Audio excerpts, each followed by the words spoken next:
Okay, getting back to the topic at hand about men and their children. Okay, now, in order for a child to be made, the egg needs a male dominant sperm.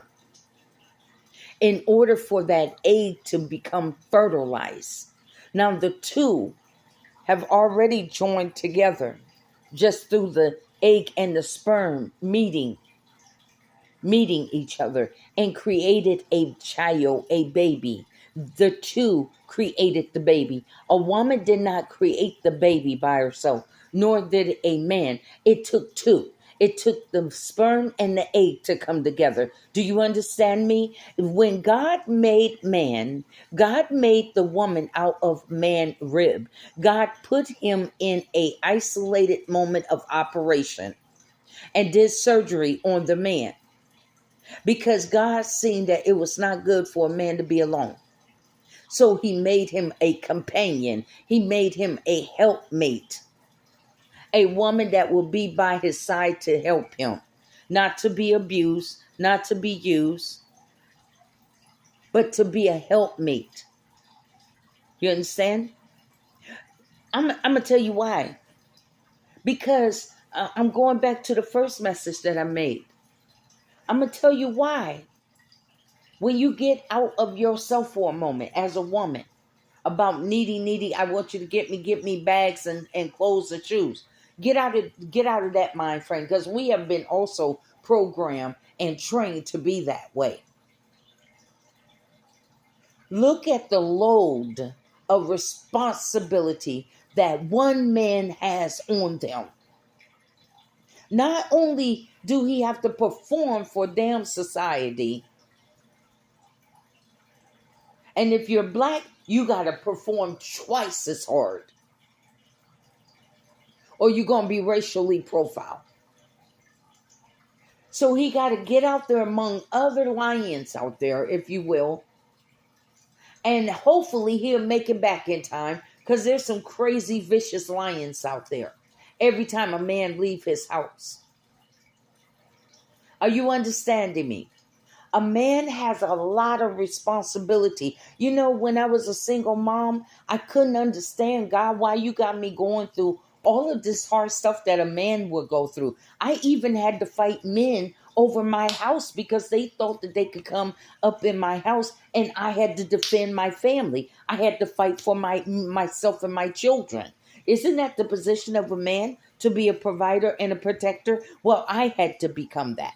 Isn't that the man? I had to go work 2, 3 jobs to provide for myself and my children. But isn't that the load of a man? Some of us are going through the single parent thing because God wants us to understand also men responsibility.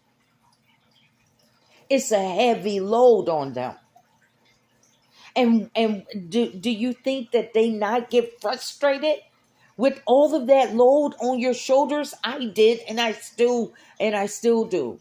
It when starting my business or doing something, you understand? And you don't have that support.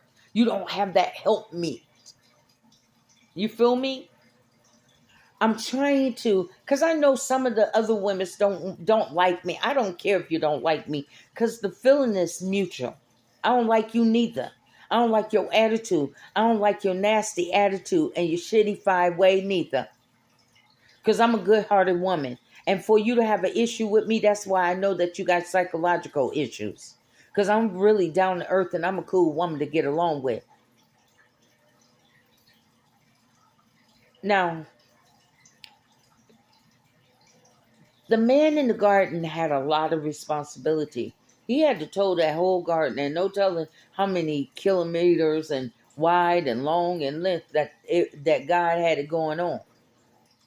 And look over the animals, and you're responsible, Adam, for naming them. You know, okay, Lord, let me go ahead and get my piece of paper, because I'm gonna call this one bird, and I'm gonna call this one cat and dog. You know, he had to name all the fishes of the seas everywhere. Then he had to tow the garden. He had a lot of responsibility on him. Then he was lonely. He was a lone man. He was a single man to start off. and God made him a helpmate. That's where the woman come in at. Now, when God was doing the surgery, God didn't just separate a man's heart, his feelings, heart, a mind, emotion, and will. That's your soul, right? Mind, emotion, and will. So the emotion part, it has to do with the heart. Is that right? It has to do with the heart, right? So a woman also have emotional part, mind, emotion, and will. That's the soul. So the same way how you feel, you're just a different gender, but the feelings are still the same. See, if a man lose somebody, mom, kid, whatever, he's going to grieve. Maybe not in the same manner, but he's still going to go through the process of grieving, crying, hurting inside. So, what makes you think you, as a woman, you're the only one that grieves? Why? Because society have built us to look at them like they're just ATM machines. And some that he's just a penis guy. I'm a single woman now, unfortunately. And so I get on the dating sites just to have the opposite sex to talk to, because I don't meet up with them really, because I don't want to put myself in a compromising position. You feel me? Because I'm really concentrating on myself, my inner self. Because I have some things that God still got to fall off of me: cussing, cigarette smoking, and whatever else. Take care of myself better. Okay, so at the end of the day, I talk to guys of the opposite sex, right? Okay, and it's like I'm not looking to date them, to like really get involved, unless I really find that person that connects with me, ain't faking and making and baking it about God, because I love my spiritual life more than anything on this earth. If it wasn't for my spiritual life, I don't even think that I'll be here for anybody to be making fun of. You heard me? I don't care how much people talk about me. There's something about me that brought something to you. No matter how you talk about me and down me, there was something special though about me that brought something to you. Maybe you was a dead person, and making fun of me brought you alive. There was something about me good that brought something good in your life. Even if it was a group of people backbiting and fighting each other, then they seen me, they stopped fighting each other and started attacking me, but still it got them to stop fighting each other. You heard me? Okay, so we're going back to the emotion, that it didn't separate the two. A woman is part man, so that means that she should be feeling what this man is feeling. If you've been a single woman, you have been going through, God allowed you to go through the same pattern that a man has to go through, the rough patterns. It doesn't seem like men are always attacking you. That's how they do them. You feel like you're not like a regular woman. Like you always have to be that tough one, because men are always approaching you, wanting to fight you. Have you felt like that as a single mother and a single woman? Like they don't look at us like we're women. They look at us like we're a dude, because we have such a strength and strongness, and they try to break us down. But you can't, first of all, you can't break down something that God have already broken. Wait a minute, you don't understand something. When you're going through the fire, God is breaking you. When you come into God, and God, you don't have to test me on nothing. I don't need man-made tests, because God tests you and God will break you down.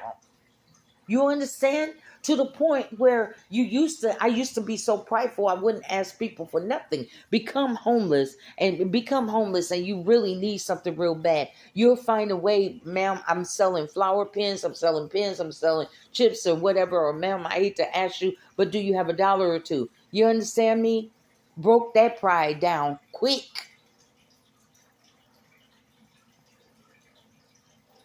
So what I'm saying, and I know people don't like to listen to me because I think I speak too truthful to the point where they can't just engulf all of the food that I be speaking unto them. To be a woman,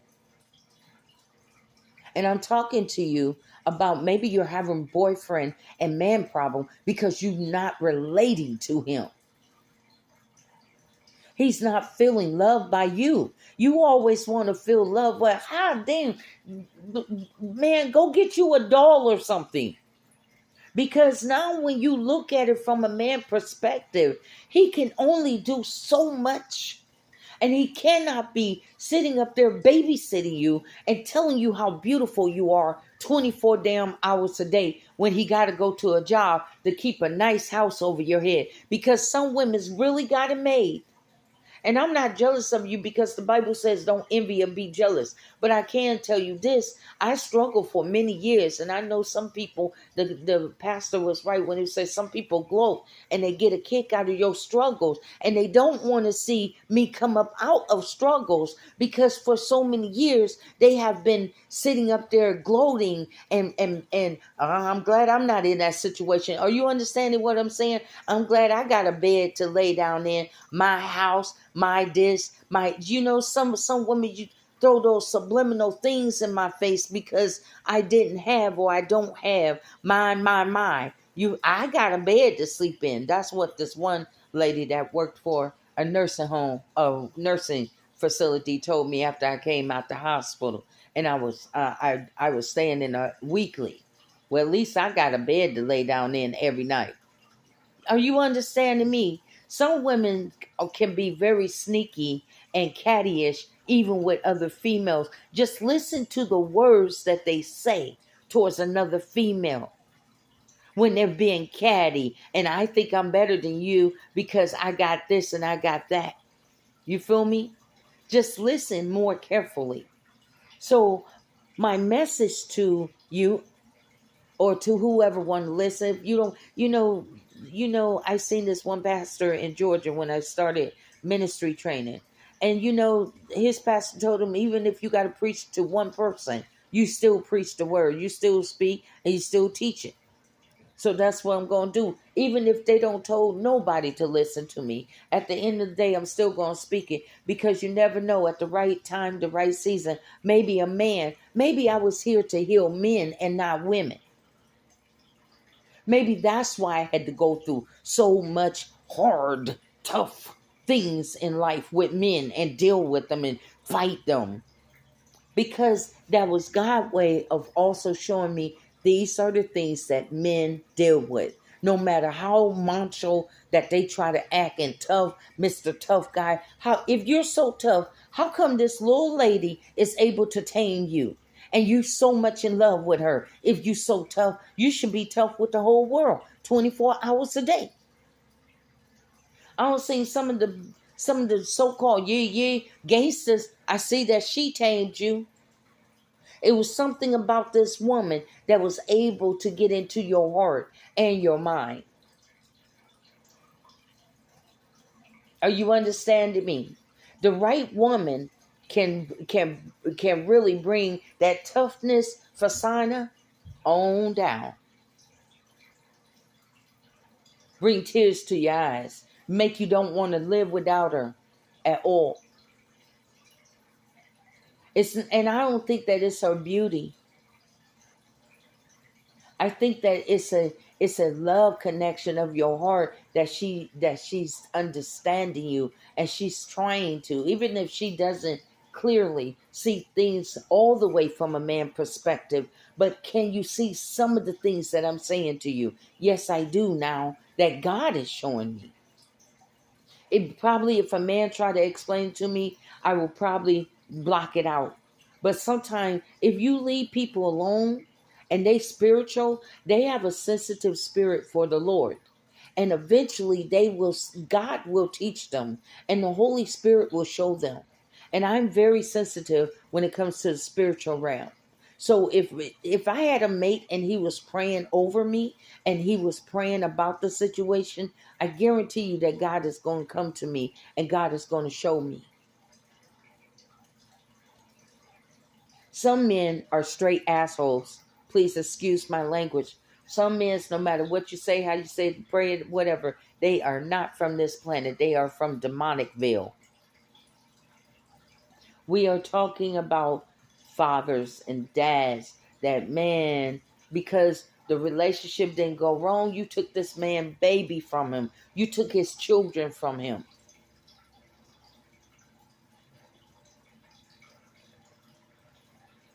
When a man takes a woman's children, she's devastated. You know what? Oh, I can't believe that they gave him over. They gave my kids over to him. You know what I'm saying? Well, how do you think when you just get up and leave with a man's child and he doesn't have a clue where my kids are? Do you think that he wonders in his heart, where's my kids?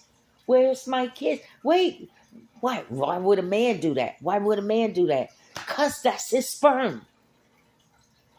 That's his sperm.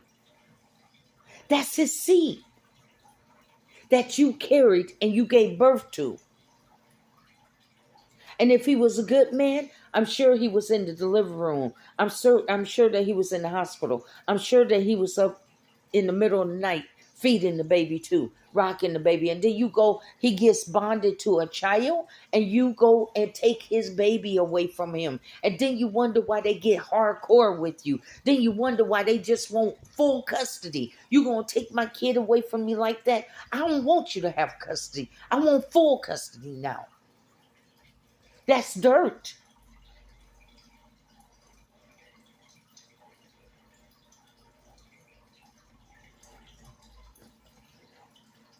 It's dirty.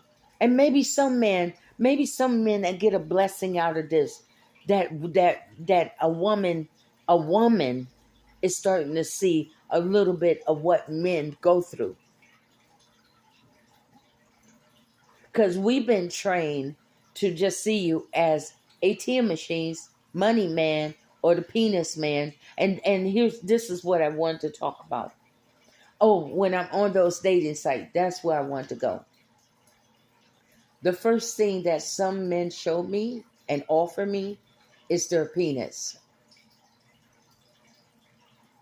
I'm going to slow it down on that.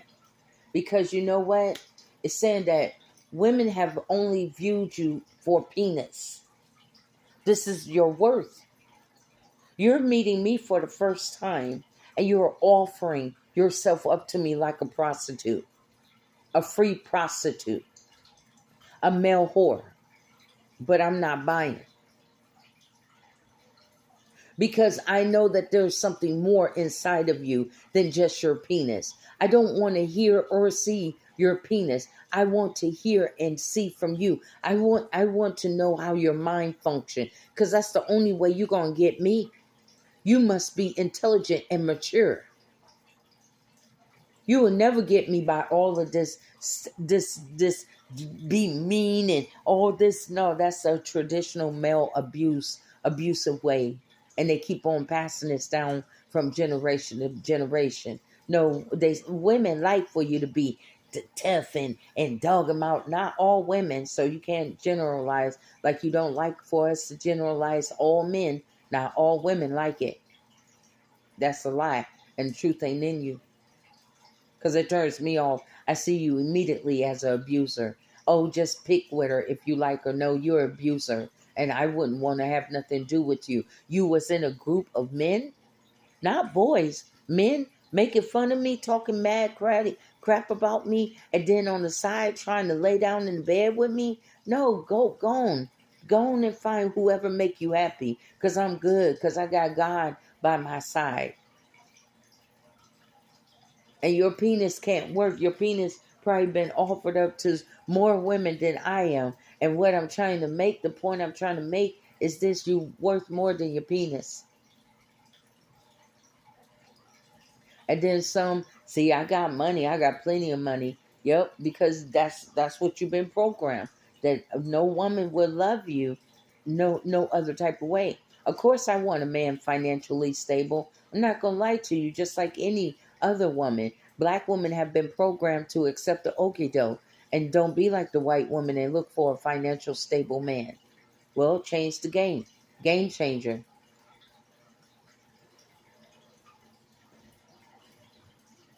Okay? The message is that I want women to start feeling what men feel. That's exactly what God was teaching me. And I just, I'm 56 years old and I'm just now seeing it because I have sons and then I have grandsons. And then I was listening to that song by Gerald Levert. You try to take my kids, my home, and it's like you listen to that and you could feel like that emotion in that song. And there's a lot of men that can sing that song. Because there's been a lot of spiteful women that have done some spiteful, hateful things to men, and you wonder why they're bitter and mad and upset with women, especially those kids. Especially those kids. And I think that a lot of women know that this is where I can hurt you at the worst, more than anything. Probably can't hurt you with another man, but I can hurt you about these kids. So she used the kids as a weapon. She used the kids as a leverage to always have something over on him. You feel me? But listen, let me tell you something. When you was making the baby and you was getting down with the get down, it took that male sperm, the dominant male sperm, to to conjoin with the egg to produce a baby, to make the baby. That is just as much as his child than yours. You can't just say it's my kid. It's ours. It's ours. Even though you and I are not together, it is our child or our children. You feel me? So the message is that when you take ourselves out of the equation of just the woman, because we're always saying, well, men look at us as object. Well, isn't an ATM machine an object? Isn't his penis an object? So we look at men the same way. We've been brainwashed and trained to look at them the same way, like they're an object. We have. We want to always talk about what they ain't doing, how they ain't doing this right. Listen, you probably need Dr. Phil if you need a lot of therapy and you need a man to always say that I love you. I love you. Oh, did I forget? Oh, yeah, because I had to go to work. I was late. I mean, like, and if he missed a day, then you think that he got to be cheating or he did something wrong or with another woman. No,